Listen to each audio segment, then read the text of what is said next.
gentle Irish rain greets us as we rise the morning of our shoot at the stunning Ashford Castle. After consulting further, we're able to settle on clothing for the spread. We now need to hit the ground running. Our team arrives and begins to prep for the day. We know we're going to run into issues with weather. After all, it is Ireland. We have 12 pages to fill and 1 day to do it. The light in the river isn't that great at the moment because, you know, it'll be all right. But I'm just wondering whether that's a shot we should maybe do later when we got Frank. We had an idea we were going to do maybe a shot of the sun coming around the castle, the boat shot, at first light. But it was very grey, the weather, and it was all but raining. It had just finished raining from the night before. We'd actually do the one that we talked about here. That could be very nice. And you see, so I think it's beginning to lift a little. The weather is unpredictable here. 10 minutes ago it was just sunny and beautiful. Half an hour before that it was just like pouring. What to do is get stuck with a shot that could look very nice, but it might be a bit, make us all nervous. We say, how are you? Hell yeah. I made a decision with Michael and Abel that rather than have an international nervous breakdown before we'd started, we'd do that shot later when the boats were available again. It was just lovely to get off to a nice, no-nonsense start.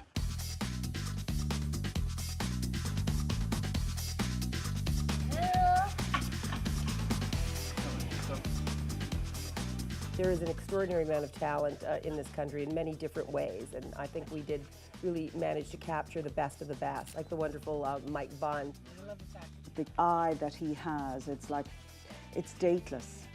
He has a very particular style. His use of light, shadow is amazing. So it was wonderful to work with the FQ team and know that Mike was behind the lens. I love that. Put my glasses on now, see what's going on here. That exposure will do, nice and meaty. Just get that bottom bit fluffed out a bit more, that's it, lovely, okay. And start coming down the stairs. Now I just want to see what happens. Keep going. We are very good location hunters, aren't we, aren't we? And listen, we've even got our props depart from the circus to help move the tree back. It was in our way. Okay, now, you look as though you're posing at the moment. I don't want that. So I like it when your legs are together more. What's that? And let me see a bit more of the dress coming through that now. That's the one. Nice. Lovely, hold it. Swing the bottom round so I see a bit of dress. Yeah, that's it. She looks fucking great. I'm going to have it slightly meatier. That's lovely, Karen. Hold it. Karen is a very, very beautiful girl, a very lovely Irish girl, who has quite an Italian and quite a nostalgic look about her. We were trying to get the feeling that this was her environment, whether it was the boatyard, whether it's standing in a passageway in a hotel, or whether she was in the grounds. I think it was to try and make it look as though she was part of the environment without overtaking it and it overtaking her. Yeah, that's nice when you bend forward like that and bring that back. That's lovely. Your body's very elegant now.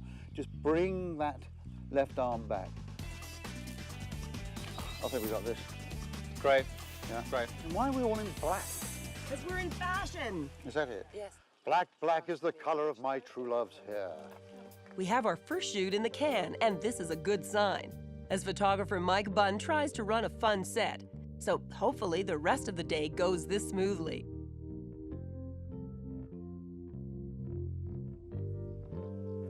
You see, that's just cover her and then... Not really, because I want to get the window. No, you see, this is the thing.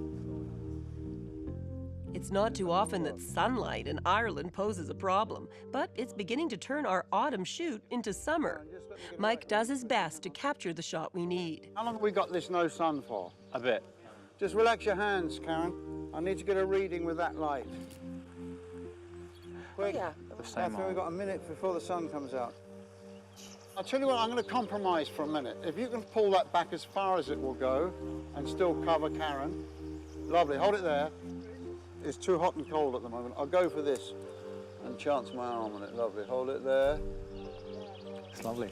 We will still have a chance to do some interiors, won't we? The interior, God, we sort of like. I know. If I was looking at this spread, it just begs to see something inside. Otherwise, it's just Well, like then, it looks like we didn't get access to the castle. We just 10 shots. No, that's, we got 10 pages, right? So what are you saying? We can't? No, we can. We just need to work out what those two inside shots are. I wanted to really celebrate this great historical Ashford Castle and create this kind of story, this lady of the manor who's found herself living in this extraordinary environment, and the kinds of clothes that she might wear hiking around the castle grounds, or hanging out at a window having her afternoon cup of tea. That kind of sensibility, how would a lady like that dress, if she were given the clothes of today, which of course have a great nod to what's gone on before. We always want to take the reader on a journey and show them something new.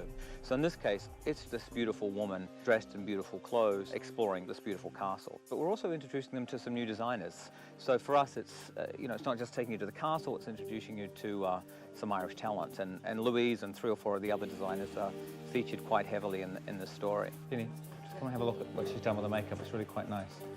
A little gold in there. Beautiful. Isn't that lovely? Mm-hmm.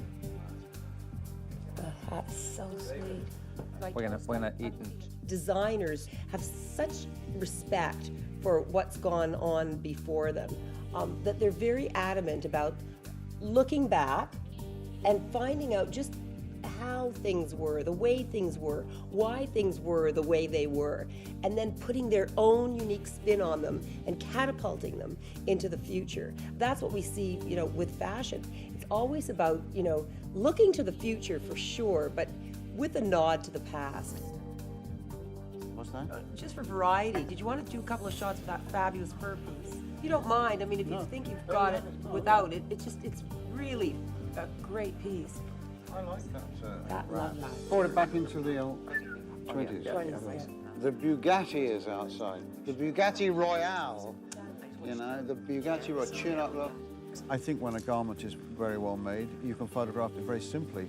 And the test of time for me is if it's a classic and you photograph it in this simple way, you can put the picture on a wall 10 years later and you suddenly realize, that hasn't really changed much. Like Armani, for instance, if you look at Armani, he's the past master of just adding a button or shortening a length of a tweed jacket.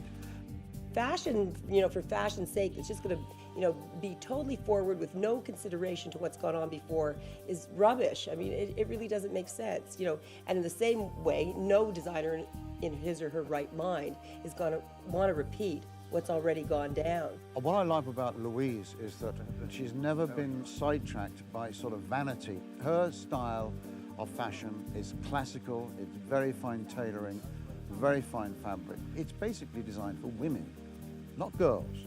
And I just love that simple elegance that she's managed to retain. It's so sensational. It's such a vintage vibe to it. Mm-hmm.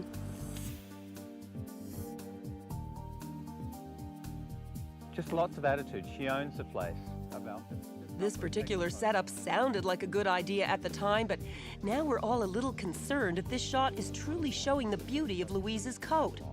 It deserves a strong, powerful backdrop and pose. No, let's face it, it's all how you guys treat it. I've got to get her into some... With stress levels rising, we seriously wonder if we'll ever get the striking poses we need for this setup. Tell our stories.